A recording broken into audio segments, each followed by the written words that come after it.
Halo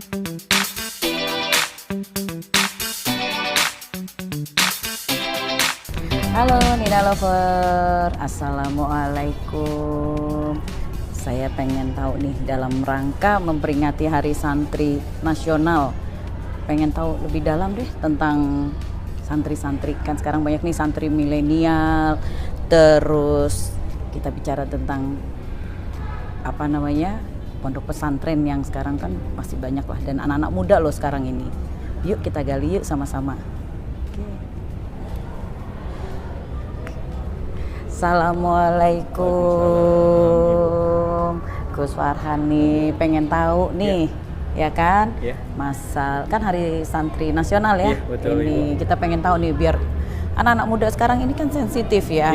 Pengen tahu bagaimana sih biar kita lebih dalam lagi tentang santri, gitu kan? Jangan hanya milenialnya aja, tapi agamanya juga kita dapat nih. Betul.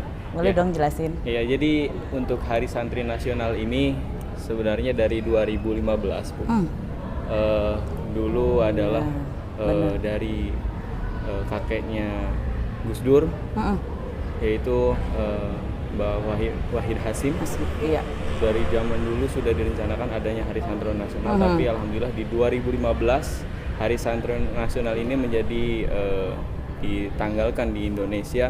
di tanggal 22 Oktober. Jadi seperti itu. Gitu. Iya, anak-anak juga harus mulai mengerti nih, anak-anak milenialnya nih, Bu. sayang.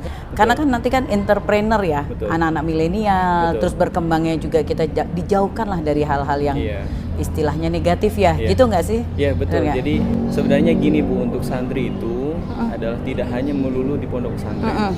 Santri itu pengertiannya sangat luas. Tidak hanya di pondok pesantren, jadi santri itu adalah orang yang menuntut ilmu, kemudian memiliki akhlakul karimah seperti santri. Tidak hanya itu juga, jadi santri juga sekarang dituntut untuk memahami adanya teknologi, kemudian memahami kepentingan daripada keperluan tatanan dunia global. Mengikuti perkembangan zaman ya. Apalagi sekarang ada banyak hoax yang ini juga harus kita perangi bersama. Dan ini santri menjadi garda terdepannya. Benar. Artinya santri itu dididik dalam dunia pesantren, dia selalu belajar kitab kuning, literatur secara langsung. Baik literatur klasik, literatur modern, kemudian yang pertengahan itu juga kita dikaji di situ. Kemudian banyak hal lain, tidak hanya melulu sekarang membahas tentang agama. Sebenarnya santri sekarang itu sudah saatnya memikirkan juga dunia dan akhirat. Ilmu agamanya dapat, terus perkembangan zamannya dapat, harus mengikuti globalisasi, gitu kan ya. Jadi istilahnya anak-anak juga. Nah, terus udah gitu sama ini nih, saya kan kemarin sempet ada pondok pesantren lah. Terus boleh nggak foto-foto atau punya Instagram nggak, saya bilang gitu kan. Terus katanya, oh Bu di sini nggak boleh nih megang handphone, ya kan. Nah mungkin gimana tuh, karena ada waktu-waktunya kali ya. Iya, jadi sebenarnya gini, untuk pondok pesantren itu kan ada beberapa tipe Bu, ada salaf, ada juga kholaf. Jadi untuk salaf, kemudian ada juga modern sih, ada 3 tipe itu. Ada salaf, kholaf, dan modern. Kalau pondok modern itu elektronik, kemudian alat komunikasi juga diperbolehkan tapi dibatas. Kemudian kalau kholaf itu adalah yang boleh tapi juga sama dibatas. Dan ini juga mengenal dengan adanya kitab kuning. Nah, contohnya kalau santri modern itu kayak seperti di Gontor, kemudian di pesantren besar lainnya. Kemudian yang santri salaf ini santri yang notabene adalah hanya belajar kitab kuning sebenarnya. Dan di belajar kitab kuning juga jadi aturan masing-masing pondok pesantren memiliki ciri khas masing-masing. Tidak melulu semuanya harus sama sih, tidak. Tapi itu adalah ciri khas masing-masing. Yang terpenting dari sang kiai itu juga memiliki keteguhan bahwasanya kalau serumpama memegang HP itu banyak waktu yang menyita di HP dan banyak informasi yang misinformasi. Benar. Jadi ada waktu-waktunya gitu ya. Benar-benar.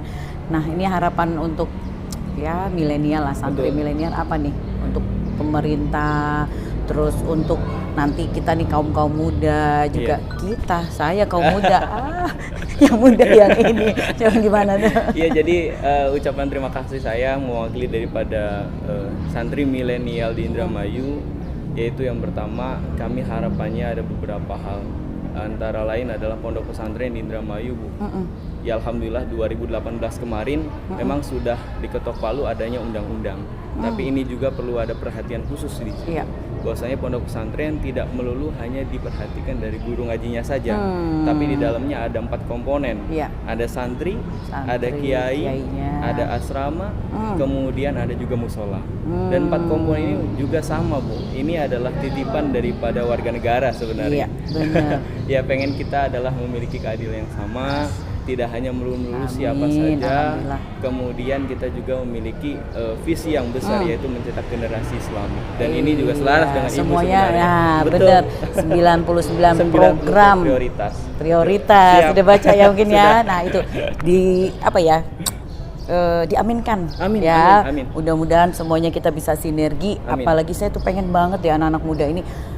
Jangan dunianya aja deh, internetnya tuh nggak akan ada habisnya deh. Agamanya harus dikejar juga, harus dicari juga.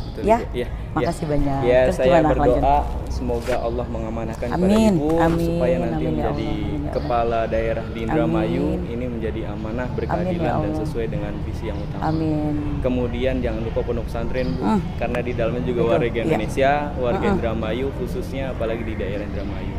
Dan saya hanya bisa kirim Fatihah sebagai hadiah kepada Ibu. Amin ya Allah. Kita bareng-bareng Fatihah untuk kebaikan Ibu, untuk kesehatan Ibu, untuk kelancaran kegiatan-kegiatan Ibu, kemudian target yang dicapai juga maksimal. Untuk masyarakat Indramayu, untuk maslahatil ummah. Untuk kaum milenial harus mandiri. Dunianya dapat, akhiratnya nanti dapat. Amin. Makasih ya Gus Farhan. Kayaknya harus banyak belajar nih saya. Ya, sama-sama ya. Nanti ya kita sinergi menularkan juga untuk milenial yang lainnya. Kasih ya. Sebelum kita tutup Fatihah dulu. Amin. Ala hadini wa ala kulli niyatin sholihah. Lahumul Fatihah. A'udzubillahi minasyaitonir rajim. Bismillahirrahmanirrahim.